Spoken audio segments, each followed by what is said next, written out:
మహిళా సాధికారతే ధ్యేయంగా రాష్ట్ర ప్రభుత్వం గ్రామీణ ప్రాంతాల్లో ఉపాధి కేంద్రాల ఏర్పాటుకు పచ్చజెండా ఊపింది. ప్రతి గ్రామంలో మహిళా సమాఖ్యల ఆధ్వర్యంలో చిన్న తరహా పరిశ్రమలు, కుటీర పరిశ్రమలు నిర్వహించుకునేందుకు వీలుగా అత్యాధునిక వర్క్ షెడ్ల నిర్మాణానికి ఉత్తర్వులు జారీ చేసింది. ఇందుకోసం ఒక్కో షెడ్డుకు 10 లక్షల నిధులను కేటాయించింది. ప్రభుత్వ మార్గదర్శకాల ప్రకారం ఈ వర్క్ షెడ్లను జాతీయ ఉపాధి హామీ పథకం నిధులతో నిర్మించనున్నారు. ఒక్కో వర్క్ షెడ్ కోసం 200 చదరపు గజాల స్థలం అవసరముండగా ఇందులో 569 చదరపు అడుగుల్లో స్లాబ్ నిర్మాణం చేపట్టనున్నారు. 500 చదరపు అడుగుల్లో విస్తీర్ణంలో విశాలమైన హాలుతో పాటు వెలుతురు, గాలికి కోసం 2 తలుపులు, 6 కిటికీలు ఉండాలని, అలాగే 6 సీలింగ్ ఫ్యాన్లు ఏర్పాటు చేయాలని ప్రభుత్వం ఆదేశించింది.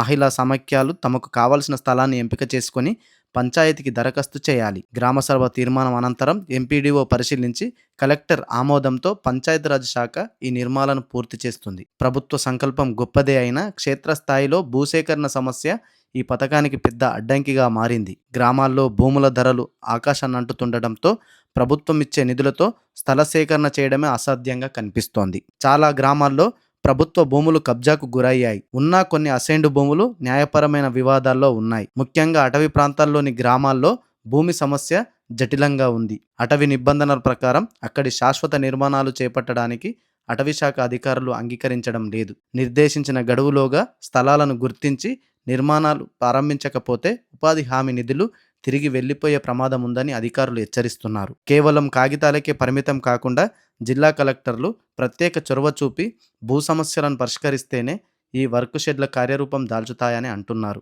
లేని పక్షంలో మహిళా ఉపాధి కలగానే మిగిలిపోయే ఆస్కారం ఉందని కొందరు అభిప్రాయపడుతున్నారు. ఈ వర్క్ షెడ్లు అందుబాటులోకి వస్తే మహిళలకు టైలరింగ్, పచ్చళ్ళ తయారీ, అప్పడాల తయారీ వంటి అనేక స్వయం ఉపాధి పనులు సామూహికంగా చేసుకునే అవకాశం కలుగుతుంది.